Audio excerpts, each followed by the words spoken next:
Greetings and welcome to another question and answer session brought to you by Path of the Just Ministry.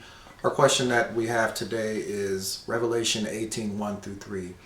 Was this fulfilled at the events of September 11, 2001 or at the Sunday Law? Well, we'd like to say that there are certain portions of Revelation 18:1 through 3 that have been fulfilled on September 11, 2001 concerning the mighty angel of Revelation 18 coming down and bringing the sprinkling of the rain and the empowerment of the message of Daniel 11, 40 through 45, which is a repeat of Millerite history in Revelation chapter 10, the restraint of Islam, the empowerment of the little book of Daniel 8:14.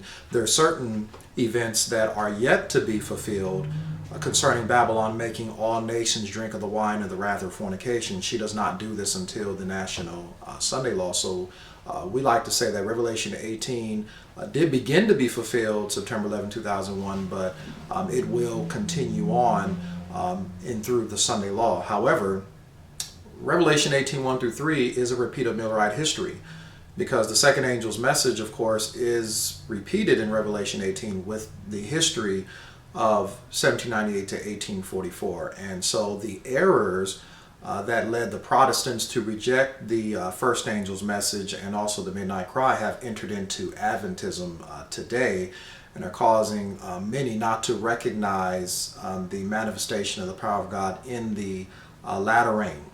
Now, we're told in Maranatha, page 59, paragraph 2, after the passing of the time in 1844, we had fanaticism of every kind to meet. The experience of the past will be repeated. In the future, Satan's superstitions will assume new forms. Errors will be presented in a pleasing and flattering manner. False theories clothed with garments of light will be presented to God's people. Thus, Satan will try to deceive, if possible, the very elect. Most seducing influences will be exerted. Minds will be hypnotized.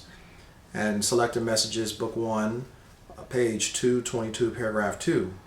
I was instructed that fanaticism similar to that which we were called to meet after the passing of the time in 1844 will come in among us again in the closing days of the message, and that we must meet this evil just as decidedly now as we met it in our earlier experiences. So the wine of Babylon in the 1840s caused many of the Protestants to reject the first angel's message as was embodied on the 1843 chart. Today, unfortunately, the theologies, the false teachings, sun worship and spiritualism are coming to Adventism and are causing us to reject the third angel's message as is revealed on the 1843 and 50 chart. And unless you and I are awakened to see that we've been drinking at the wine of Babylon instead of drinking from the fountain of living waters, we will receive the mark of the beast at the National Sunday Law. Now, Isaiah 28, verse 8 and 9 is actually identifying the events of September 11, 2001 in prophecy, which we have covered before in our video concerning how do we know the judgment of the living began on September 11, 2001. In measure when it shooteth forth, thou wilt debate with it. He stayeth as rough wind in the day of the east wind. By this therefore shall the iniquity of Jacob be purged, and this is all the fruit to take away his sin. When he maketh all the stones of the altar as chalk stones that are beaten in sunder, the groves and images shall not stand up. So in this time period where God is wanting to purge Jacob's sins and take away his iniquity, graven images shall not stand up. But there are graven images that are in the way that need to be destroyed and beaten asunder. Now, the land of graven images, according to Jeremiah 50, verse 38, is Babylon. A drought is upon her waters, and they shall be dried up, for it is the land of graven images, and they are mad upon their idols. Jeremiah 51:7, Babylon hath been a golden cup in the Lord's hand, that made all the earth drunken.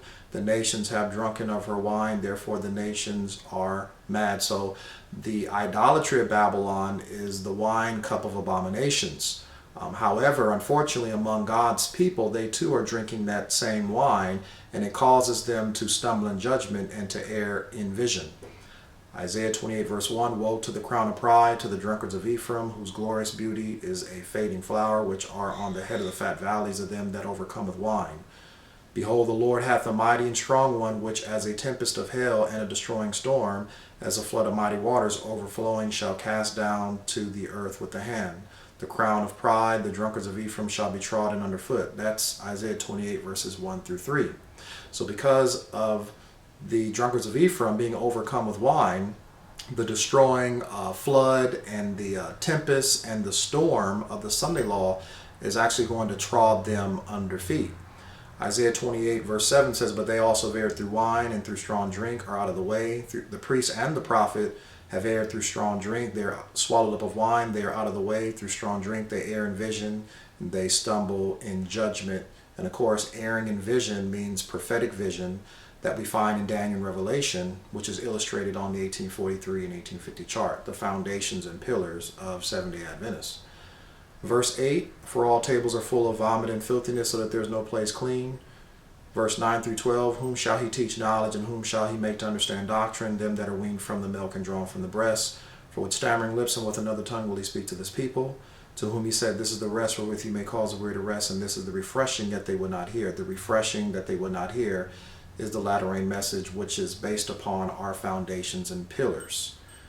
Verse 13, but the word of the Lord was unto them precept upon precept, precept upon precept, line upon line upon line, here little, that they might go and fall backward and be broken and snared and taken. As a result, the Bible says that the scornful men that rule in Jerusalem are going to make a covenant with death and an agreement with hell. And death and hell are symbols of Antichrist and also spiritualism.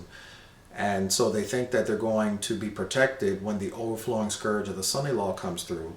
But we're told that the waters will overflow the hiding place, and the refuge of lies, deceit, and falsehood will also be trodden underfoot and will be swept away and destroyed.